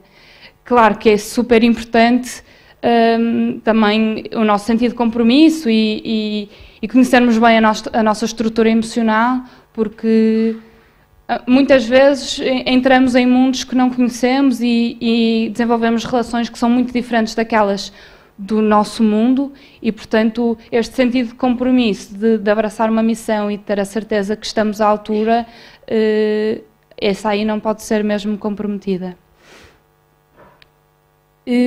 Agora falo-vos do maior desafio que tive nesta missão, e que não foi em nenhum dos dias dos 4 meses que tive na Grécia, foi no momento em que voltei.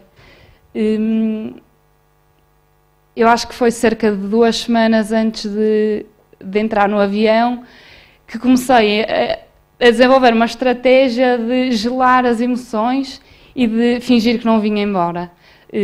Entrei em fase de negação, portanto não avisava ninguém que vinha embora. As pessoas tipo, a comunicação é um bocado difícil com os refugiados. Falamos uma língua que é desenvolvida naquele meio, que é o inglês de refugiado, em que se usam tipo 10 palavras, e com 10 palavras comunicamos tudo bem, mas pronto, para além disso já não dá. Há uma história engraçada até de uma rapariga que acaba de chegar à Grécia e está a falar inglês normalmente, porque ainda não tinha aprendido esta língua diferente, e então há um miúdo de 15 anos que se vira para ela: Joana, your English no good. English Maggie very good, porque a Maggie já estava lá há 5 meses e portanto falava perfeitamente o inglês, e portanto ele dizia: Joana, English no good, no understand, Maggie speak better you. Pronto, e portanto isto para dizer que a comunicação era difícil, e portanto eu preferi nem sequer dizer que ia embora, pronto, porque também me estava a custar a habituar-me a esta ideia. Quer dizer, 2 dias antes, em que eu tinha mesmo que dizer, não é? Não podia só desaparecer. Pronto, e andava assim uns dias mais triste, e um amigo meu, que por acaso tinha a minha idade, é da Síria, chama-se Yasser, e pronto, ficámos muito próximos naqueles meses, E ele notou que eu estava triste nestes dias antes de ir embora e perguntou-me então, Rita, porquê é que estás tão triste? Tipo, o que é que se passa? Não faz sentido. Tipo, tu vais para casa. E eu, pois, eu vou para casa, eu não quero ir embora, eu quero ficar aqui na Grécia, eu quero ficar em Lesbos, eu não quero ir para casa. E ele, com toda a educação e todo o carinho, fez-me perceber que eu ia viver o sonho dele. Tipo, não fazia sentido eu estar triste porque as 9.000 pessoas que hoje vivem em Lesbos, o sonho delas é voltar para casa, voltar à sua cidade, voltar a abraçar os pais, voltar à rotina deles, ao mundo que sempre conheceram. E a verdade é que eu estava a viver o sonho deles e estava a ser uma mimada por me dar ao luxo de estar triste por voltar para casa. E eu dizia-me, Rita, tu podes ir, depois podes voltar, depois podes ir, depois podes voltar. Tipo, porquê é que estás triste? Não faz sentido. Olha para nós, vivemos aqui e de repente eu vejo o campo atrás dele, que é um inferno na terra, tendas por todo o lado, então agora no inverno nem sequer custa-me imaginar o que é que aquilo está a ser. E eles vivem aquele pesadelo da maneira mais alegre que conseguem. E, portanto, a partir daqui, o desafio deixou de ser viver o regresso, porque tinha que regressar, e passou a ser, bem, vou dar o máximo valor a tudo o que eu vou viver nas próximas semanas, que vão ser o meu regresso. Não foi mais fácil, porque eu continuava triste por me estar a ir embora, mas a outra parte de mim imaginava, ia querer dar o máximo valor a tudo. E, portanto, a partir do momento em que eu entrego o meu cartão de cidadão à senhora do aeroporto e olho para aquilo e penso, isto é o sonho daquelas 9.000 pessoas. Entro no avião, o avião começa-se a deslocar para Portugal. Aterro no Porto, abraço os meus pais. Foram tudo momentos muito, muito, muito intensos. A viagem até casa, ver a minha cidade intacta quando as cidades que eles me mostravam lá eram completamente destruídas. Pronto, e portanto, as semanas seguintes foram todas de cada vez que via uma nova cara, lembrava-me deles e do sonho que eles tinham em ver aquele amigo que para mim também me valia tanto. E ir para o Algarve com os meus pais e pronto, foram tudo momentos que eu acho que cada missão de voluntariado o regresso também é vivido de alguma forma assim, mesmo que seja o chegar a casa e estar com as nossas filhas depois de ver uma criança acamada e dar o máximo valor a ver aquelas crianças, a ver as nossas filhas saudáveis. Pronto, acho que estes contrastes mexem muito, muito connosco. Pronto, depois o desafio em Portugal foi perceber que o meu lugar era ficar em Portugal e não era voltar para a Grécia, porque a minha motivação para ir tinha sido racional. Eu considero-me uma pessoa super racional e, portanto, apesar de, claro, ter este sentido de missão e desde cedo que fiz voluntariado, a minha ida foi muito racional, porque disseram-me claramente, estão a precisar de voluntários na PAR, na Grécia, em abril. E a minha, não primeira, mas segunda reação foi, ok, eu vou. Depois voltei e havia uma pessoa para me substituir, a missão não estava em causa, o trabalho que estava a ser feito estava tudo ótimo. Portanto, a minha motivação para voltar era emocional. E, portanto, não fazia sentido eu voltar. E foi este exercício que depois fiz de chamar a Rita do futuro para vir falar com a Rita do presente e explicar-lhe, tu, no longo prazo, não queres estar em Lesbos. Tu queres estar em Portugal e, portanto, por favor, concentra-te e não cometas nenhuma loucura de voltar só para continuar a viver aquilo que tu viveste lá, que foi espetacular. Mas pronto, a tua motivação é repetir a experiência que tu tiveste. Pronto, e portanto concentrei-me, não voltei. E em setembro comecei a trabalhar no Speak. Adorava fazer um pitch sobre o Speak, mas já não tenho tempo, portanto, please Google it. E por fim, para acabar, que eu já abusei de todos os minutos que tinha, queria só falar da missão do voluntário, que eu acho que é muito mais do que as horas que damos nos projetos em que trabalhamos, é tudo aquilo que nós aprendemos lá, aprendemos com as pessoas que ajudamos, com as famílias das pessoas que ajudamos, o espírito de serviço, a tolerância, tudo isso, e que depois temos a obrigação de levar para o trabalho e de levar para as nossas famílias e para as nossas relações com os nossos amigos. Pronto, a missão que eu trago desta causa em particular é falar-vos da crise dos refugiados. Por favor, não alinhem em discursos de ódio, que é a coisa que mais existe nas redes sociais, e a falta de informação é um perigo gigante. E ninguém tem culpa, porque nós lemos aquilo que nos chega e a informação não nos chega. Por isso, por favor, tentem informar-se.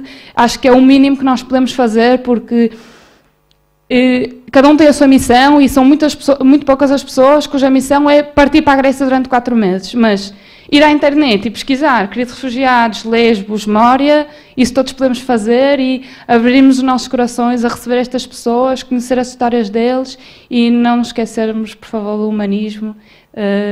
E é isto. Muito obrigada, Rita. Muito obrigada. Testemunho braçado. Ora, agora vamos ouvir a Beatriz Almeida, que nos vem falar da Academia do Johnson. E já tivemos quem se motivasse pelo basquete, há quem se motive pelo futsal. O microfone é teu.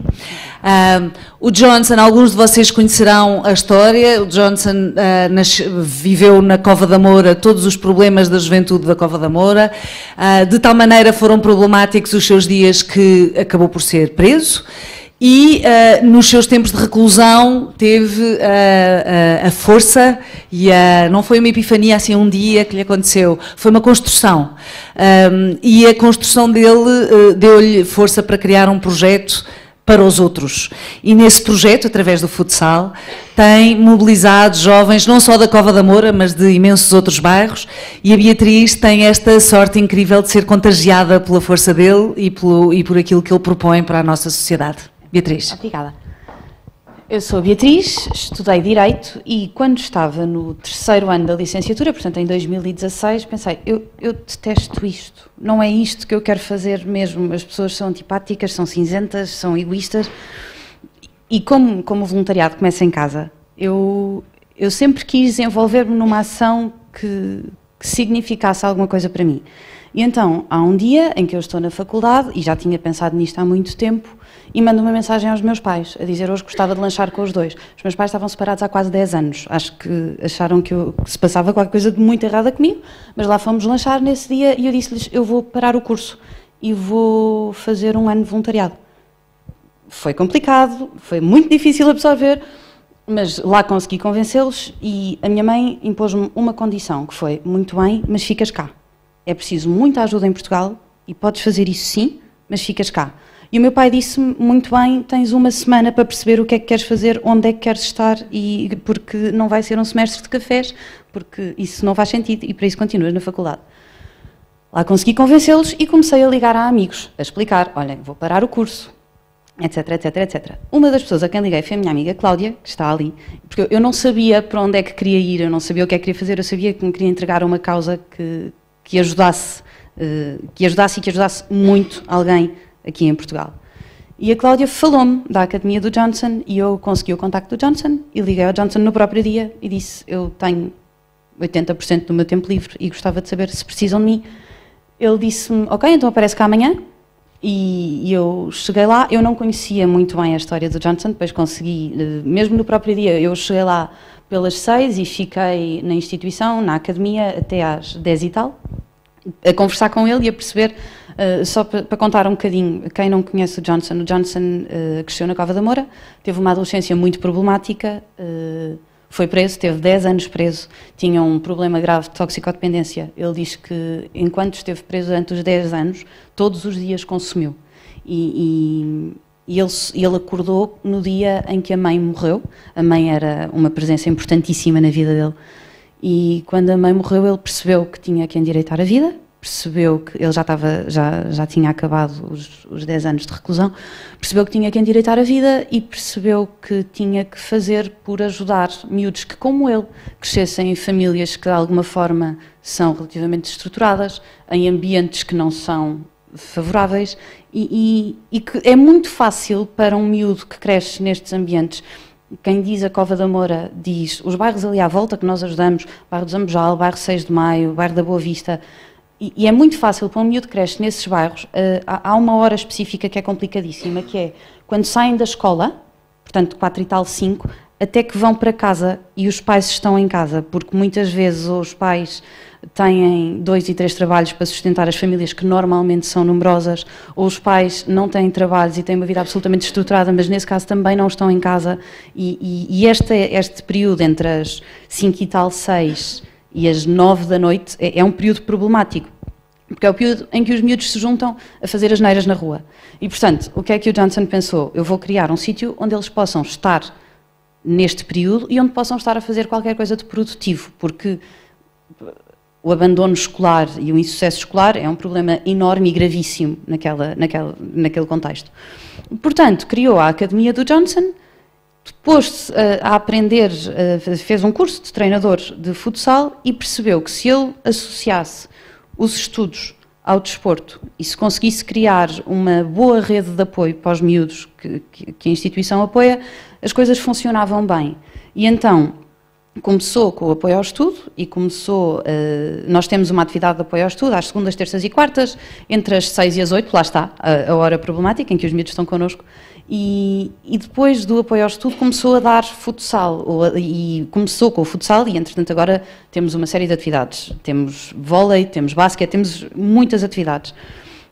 E a ideia é os miúdos que se esforcem connosco e que se mostrem empenhados na escola e ali e com os outros e na comunidade, são os miúdos que são mais chamados para o futsal e que nos ajudam mais no futsal e é no fundo um mecanismo que funciona perfeitamente porque eles querem fazer parte das atividades, portanto eles esforçam-se connosco no apoio ao estudo. Eu falo connosco no apoio ao estudo porque eu estou na parte de apoio ao estudo e estou na parte em que estamos com as crianças depois das aulas, a hora do lanche e a hora do estudo.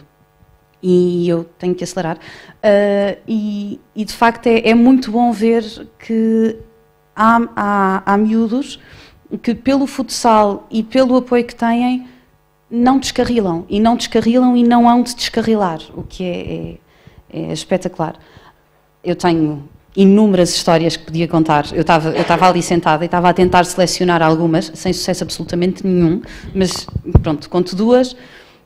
A primeira que mais me marcou foi, eu comecei isto em janeiro e portanto em fevereiro, março, estávamos só eu e o Johnson na academia. E o Johnson recebe um telefonema a convidar os séniores, a equipa de séniores de futsal, para ir jogar a Setúbal. Mas era um dia em que ele não podia. E então ele disse que não. Mas eu estava a fazer as minhas coisas, não liguei, não comentei.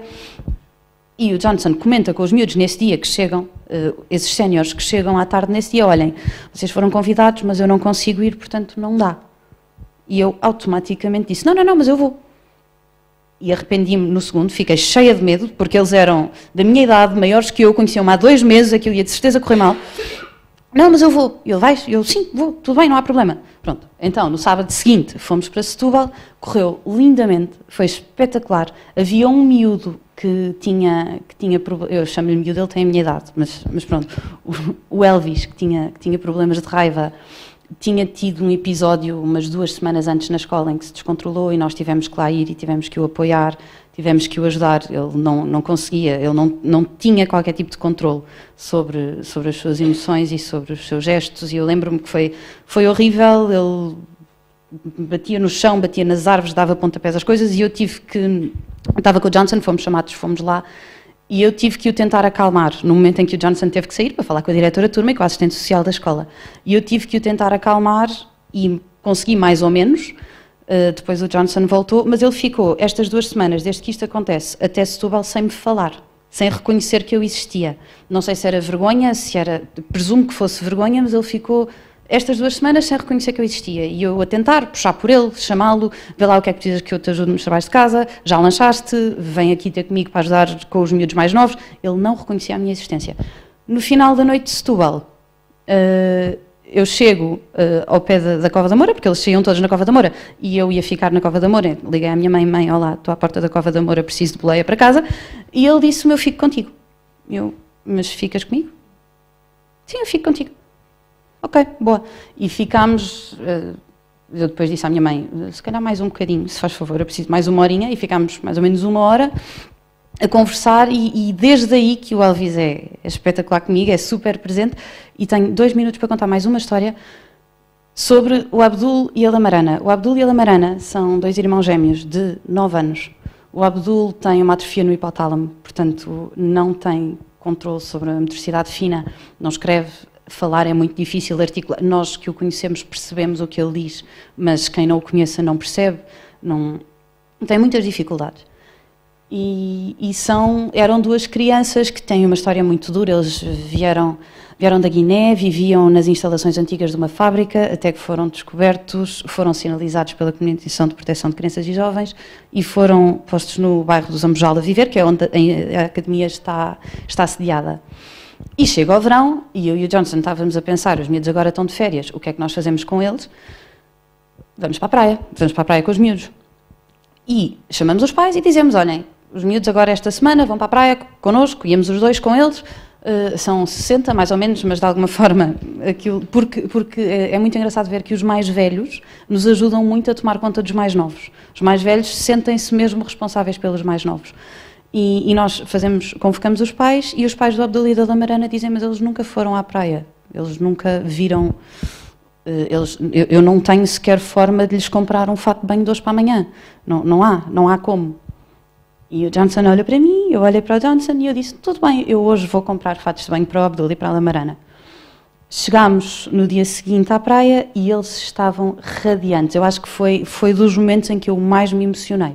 Foi o momento em que o Abdul e a Lamarana chegaram à praia, viram o mar e começaram a correr desvairados para dentro de água e não saíram de dentro de água o dia todo. E eu queria só dizer mais uma coisa que eu acredito que é comum a todos nós, que é o voluntariado acaba sempre por extravasar aquilo que nós achamos que vamos fazer no início. Nós começamos por achar que vamos ter uma função e de repente temos mais 10 funções diferentes e estamos afeiçoados a 10 vezes mais às pessoas com quem trabalhamos. Eu acho que isso sim é uma das magias daquilo que fazemos. Muito obrigada, Beatriz. Pode passar ali à Maria João. Obrigada, Beatriz.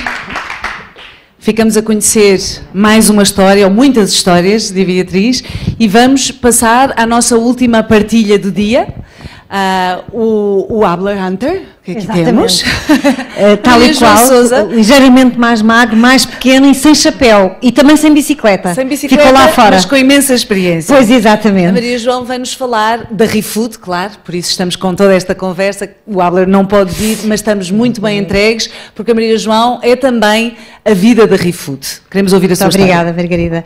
Então, o Hunter encontra-se neste momento a celebrar o Dia Internacional do Voluntariado no nosso núcleo de Belém, a receber o Sr. Presidente da República, que está sempre ativo, como vocês sabem, nestas causas e, em particular, na causa da fome e dos sem-abrigo. Não preparei nada, porque fui basicamente empurrada. Maria João, por favor, tu vais. E eu, ok, não sei muito bem como, tenho um dia muito cheio, mas ele fala assim, por favor, diz-me que assim. E eu disse, ok, Hunter, eu vou. Mas, claramente, gostaria de começar por completar aquela afirmação e tirar ali os 3 pontinhos, e a minha visão de ser voluntário é ser no outro. E ser no outro é a definição etimológica da palavra pessoa. Ser pessoa é ser no outro. Portanto, é perfeitamente natural, faz parte da nossa essência sermos no outro.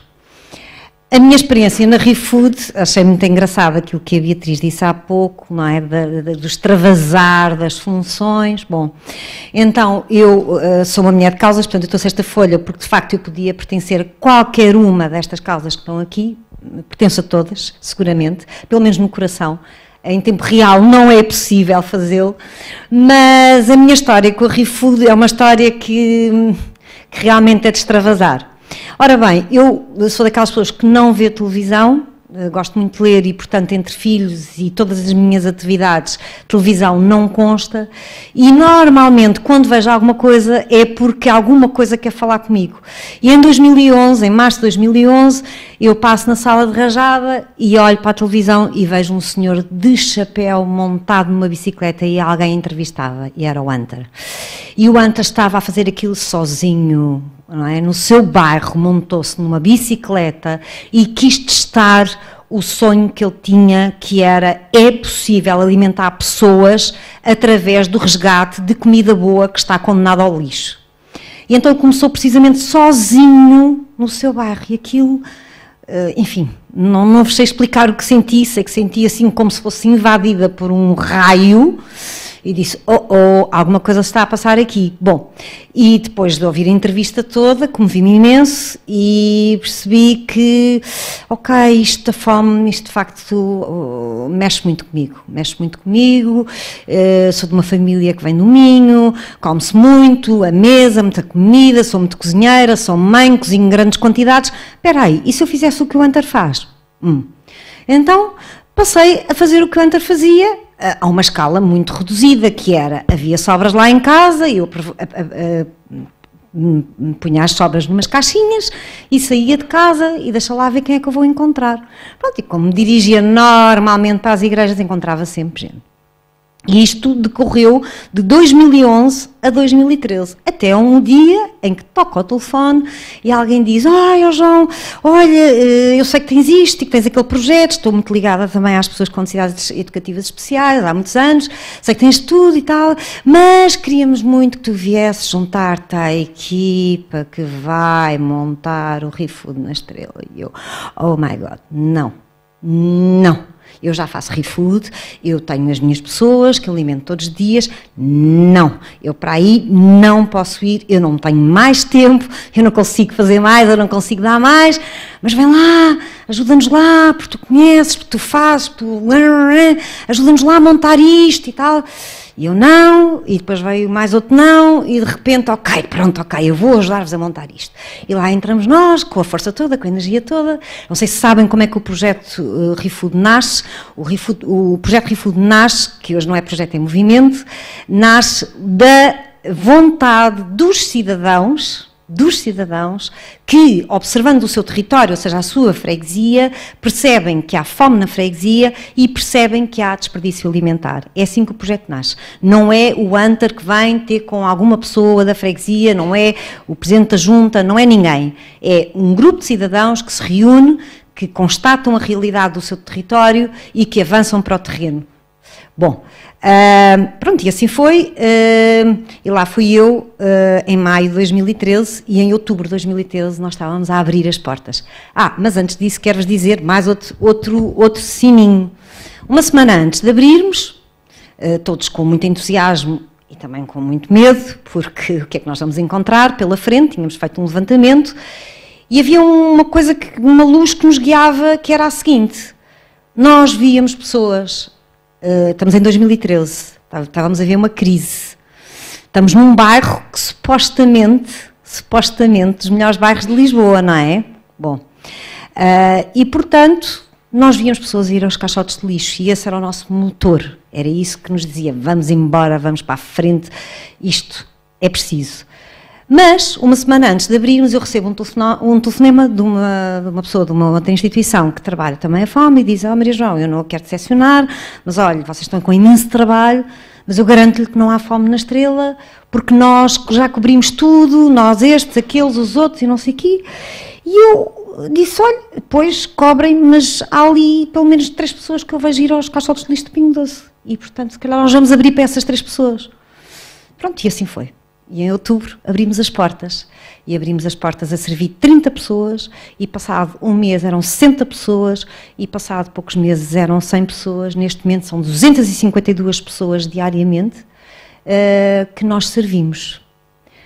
Ser no outro, pois é, a grande descoberta do voluntariado é este, é o passar para o outro lado, não é? É o tentar todos os dias calçar os sapatos do outro e perceber o que é que ele está a sentir, o que é que aconteceu. Se nós todos refletirmos um bocadinho, se nós chegamos a um ponto na nossa vida em que precisamos que alguém nos ponha a comida na mesa, já perdemos muitas coisas, não é? Até aí, fomos perdendo ao longo do caminho. E, de facto, maioritariamente estas pessoas perderam uma coisa que, se calhar, e Deus queira que sim, que nós todos que estamos nesta sala temos, que é família, que é amigos, que é rede, que é suporte. Em 2011, quando abrimos as portas, ao contrário de todas as expectativas que nos diziam que não havia fome, havia aquelas pessoas que iam ao caixote de lixo e deixaram de ir. Na Estrela não há ninguém a ir ao caixote de lixo. Poderá haver alguma pessoa, mas isso já é uma patologia, porque toda a gente nos conhece, fizemos questão disso. Mas servíamos, e no início tínhamos muito aquilo que se chama a chamada pobreza envergonhada. Famílias de nomes, famílias com família, mas que por circunstâncias várias, e imaginem também uma imagem que eu acho que é fácil de todos percebermos, uma família com 7 filhos, em que só trabalha o pai tem de repente uma doença grave, a mãe não trabalha, e aquilo começa a vir tudo por ali abaixo, mesmo que a família tente aguentar, nós punhamos a comida na mesa, nunca ninguém soube os nomes dessas pessoas, nem esses filhos souberam. Nós às vezes tínhamos que comentar assim, mas como é que os vossos filhos reagem? Porque às vezes encontrar comida igual para 9 pessoas é dificílimo, não é? Porque nós vivemos das sobras. E eles diziam, oh mãe, mas como é que a mãe cozinhou tanto este dia? Como é que arranjou tantos pratos diferentes? Portanto, nunca perceberam que foi a ReFood que esteve por trás. E esse trabalho foi tão importante como aquele que fazemos atualmente muito com os sem-abrigo. Nós temos uma comunidade gigante de sem-abrigo. Isto é um flagelo enorme na nossa cidade, na freguesia da Estrela. Mas isto que nós fizemos em 2011 com estas famílias que já não as temos, porque aquilo foi absolutamente, em 2013, desculpem, foi absolutamente transitório, porque eram pessoas, enfim, com ferramentas, com capacitação, com rede, como eu digo, e passaram ali um período, foi determinante para perceber o que era isto de ser pessoa, de não julgar das pessoas, mas aquela pessoa traz um BMW, depois traz e depois, se calhar não consegue vender, ou se calhar não quer vender porque está a tentar aguentar a situação, não vai vender a casa, porque se perde a casa, não vai tirar os meninos da escola todos, porque senão isto é que é o descalabro. E o retorno que tivemos disso foi inacreditável, porque todas essas pessoas, uma a uma, essas famílias saíram dessa situação e tornaram-se voluntárias do projeto. E com uma grande gratidão. Hoje a realidade é diferente, já terminamos, a realidade é diferente, as pessoas que nós alimentamos, estas 252 pessoas, são maioritariamente pessoas que bateram mesmo muito no fundo, e só para vos dizer, quando há 5 anos atrás eu dizia que já não tinha tempo para o projeto ReFood, acabei de abraçar e constituir um novo projeto de capacitação em que estamos a trabalhar a capacitação e a autonomia um a um de cada um deles. E no espaço de um ano já arranjámos trabalho para muitos deles, já tirámos da rua vários e estamos a solucionar também problemas de idosos em situação de isolamento. É isto. Ser voluntário para mim é ser no outro. Obrigada a todos. Maria Bom trabalho. João, Bom trabalho. Deixe-me ficar com o microfone, que eu vou precisar dele. Muito obrigada, Maria João.